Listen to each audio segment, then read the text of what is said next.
Thank you for joining Wars of the Roses.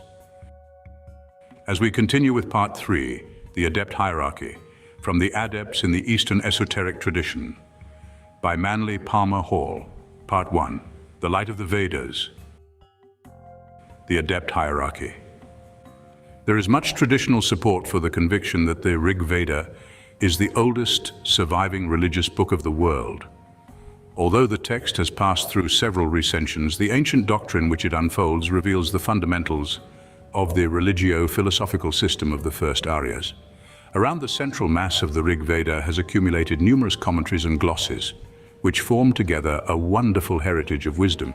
It is believed by Hindu scholars that the Vedic literature was given by the gods through initiate teachers to guide the conduct of the race that was born in the highlands of the Himalayas. Agni, the god of the secret fire, rode through space in a chariot drawn by 7 horses. The shining steeds were the rishis, who guarded and directed the motion of the esoteric tradition. From their sacred birthland, the Aryas extended themselves gradually to become, in the course of ages, the dominant people of the earth. In their long migrations, the Aryan tribes carried with them their laws and doctrines. They not only created systems of theology, but also expanded essential knowledge, organizing schools of arts and sciences. The remnants of older races which came under Aryan influence were indoctrinated with the Vedic wisdom, resulting in countless reformations and reinterpretations of older beliefs. The original Aryas were of Atlantean stock, probably descending from the old Semite branch of the Atlantean racial distribution. The differentiation occurred when Vaivasvata Manu overshadowed or ensouled one of the old clans or brood families, ordaining that it should become the vehicle of a new race. Considered esoterically, all the Aryan peoples are parts of one psychobiological organism. Division took place within the race, but the race itself was not divided. It remained set apart for a high destiny. The first divisional branch of the Aryas was the Hindu. It is not quite correct to think of the Aryan Hindus as a separate subrace. Actually, they were the first emergence of a pattern which was established in and through them. The sages and saints who appeared at the dawn of Hinduism were the fathers or teachers of the entire racial motion. As the tree is concealed within its seed, so the old Hindus were called the progenitors, for nothing could come to birth which was not bestowed through them. From the Hindu, therefore, came forth the other sub-races, as the 6 continents of the earth emerged from the 7th imperishable island. Each subdivision, as it emerged, carried with it the light of the Veda. The Aryan religions, therefore, are not separate revelations, but degrees of the unfoldment of one vast spiritual concept.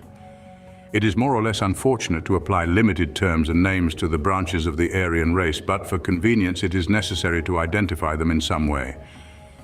The chemistries of time and environment and the changes which came from admixtures with surviving Lemurian and Atlantean stocks produced the vehicles required for the manifestation of the various potencies of the Aryan life stream. The second subrace has been called the Aryan Semite, and its cultural heritage has descended through the civilization of the Near East, including the Moorish and the Arabian. Very little is known of the ancient history of these groups, nor should it be assumed that the subracial stock always occupied the region in which it is now found. The third branch of the Aryas is the Iranian, and its indebtedness to the Vedas is revealed through the Zend-Avesta and the ministries of the several Zoroasters. The modern Parsis are the keepers of the fire mysteries of ancient Iran. The fourth subrace is usually called the Celtic, but it must be considered as embracing the Greco-Roman culture groups. A study of the Orphic doctrines reveals the Greek indebtedness to ancient India. The fifth subrace is known as the Anglo-Saxon Teuton, the distribution now dominating world affairs. The grand motion revealed through this descent of subracial groups is from the religious through the philosophic to the scientific. There has been a broad emphasis upon barter and exchange, and the Aryan will be remembered as the merchant prince. Most of his advancements have been motivated by transportation and communication, and wherever he has gone, he has created marts and trading centers. As a result of his dominant pressures, he has brought into manifestation a complex of political systems and problems. Today, his spiritual heritage is so completely submerged beneath his material activities that he has all but forgotten his birthright.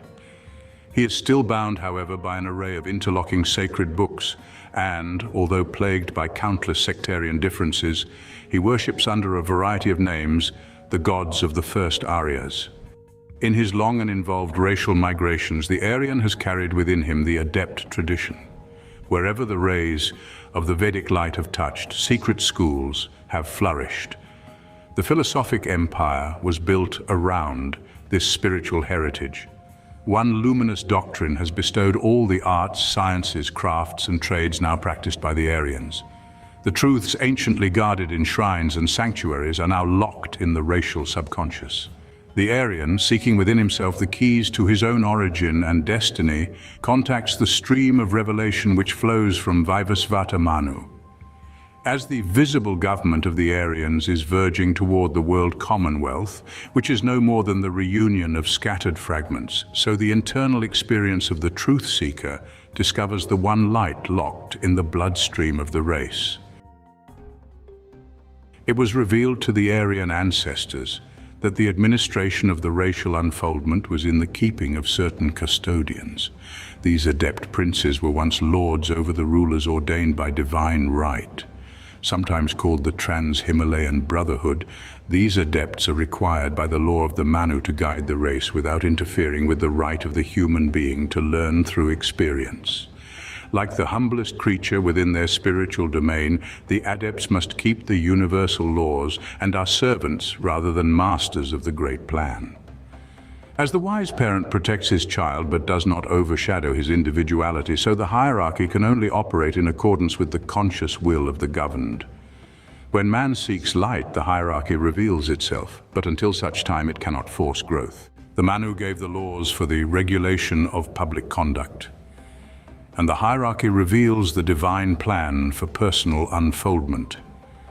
Hundreds of sects and schools have stood as gates leading into an unknown world. Those who pass through these gates discover the one religion and the one discipline. The Eastern sage and the Western saint walk the same path, although some have not discovered the identity of their methods. The Greeks and the Chinese, the Egyptians and the Persians, the Mohammedans and Jews share together the secret doctrine of the Aryans. The road from diversity to unity, from illusion to reality, is always and everywhere the way of yoga. The world has been deceived by difference of language and has mistaken words for ideas. The great teachers who have founded the several religions which now flourish among the Aryan subraces are all to be considered as adepts, or as saintly persons who have received the adept tradition as an experience of inner consciousness. Some have not known the source of their inspiration and therefore could not state the unity of the doctrine. Each came in a time and to a group which urgently required spiritual guidance. Apart from the purposes of the great school, there have appeared leaders on the intellectual level who had not attained internal serenity. Reasoning only according to their own prejudices and opinions, they launched upon the world materialistic codes of behavior which survived because they catered to personal selfishness and ignorance. Such doctrines, though made respectable by traditional acceptance, cannot be reconciled with the Aryan wisdom. To follow in such schools is to become progressively more confused until the heart and mind undergo a revulsion and discard that which is internally unacceptable. No matter how long the mind follows false teachings, the inner self is not completely contaminated. There are always emergencies which test the sufficiency of belief. The gradual emphasis upon creeds and denominations marks a passing phase in human growth. The illusion must be met, experienced, and overcome. Regardless of intermediate circumstances, the Aryan returns sadder and wiser to the lifeway of the progenitors. Over these inevitables, man has no authority. He has only the right to seek, discover, and accept. The primordial wisdom religion divided into two great branches and produced the Eastern and Western mystery schools.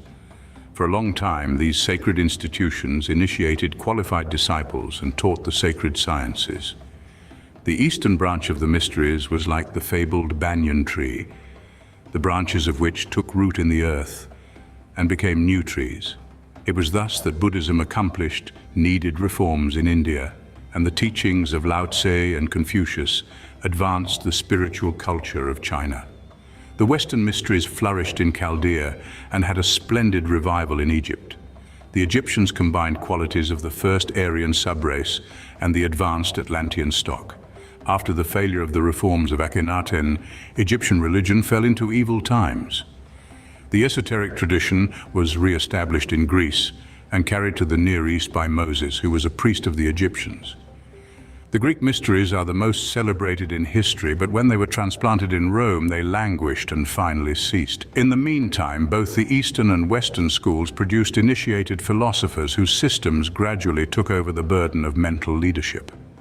The Adept-initiates Pythagoras, Plato, and Aristotle were actually transmitters of the Vedic doctrine. Pythagoras, of course, had direct contact with India, and Plato attempted a similar journey but was prevented by wars raging along the route.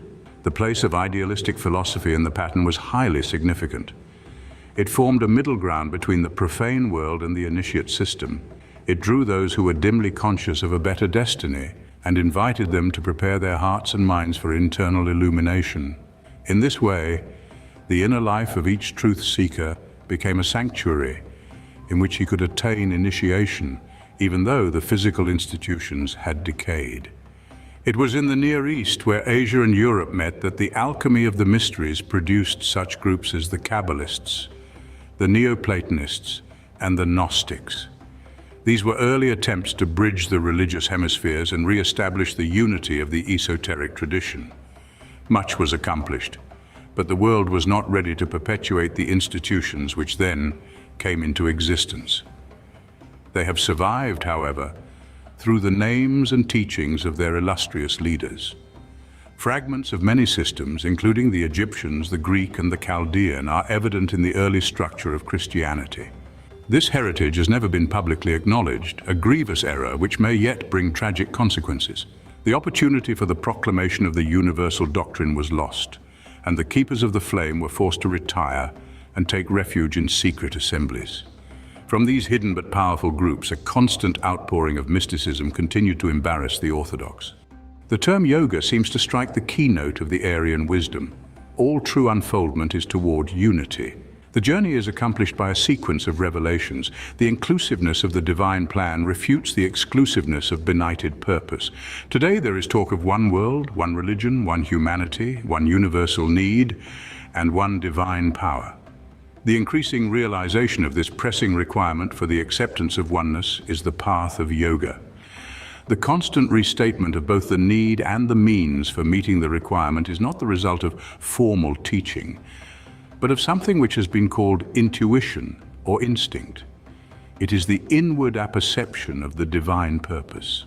The level of conviction that must be reached in order to experience this conclusion is the knowing of the Veda.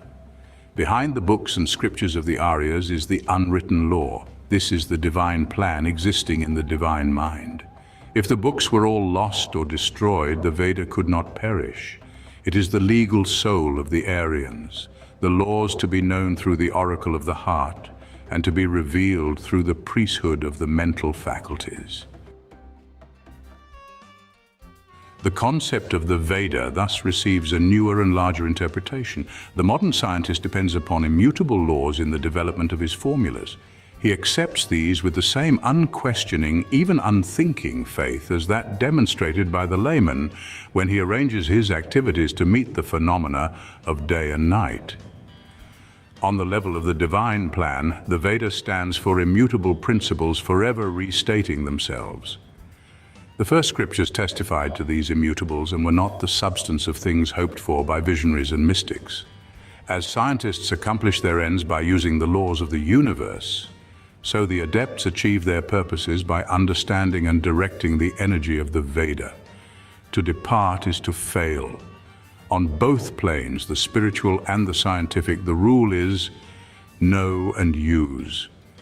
Many may feel that the adept tradition is fantastic, but is there anything incredible in the belief that there can be experts in the science of life and the art of living? The world has produced great painters, musicians of wonderful virtuosity, skillful architects, and profound scholars.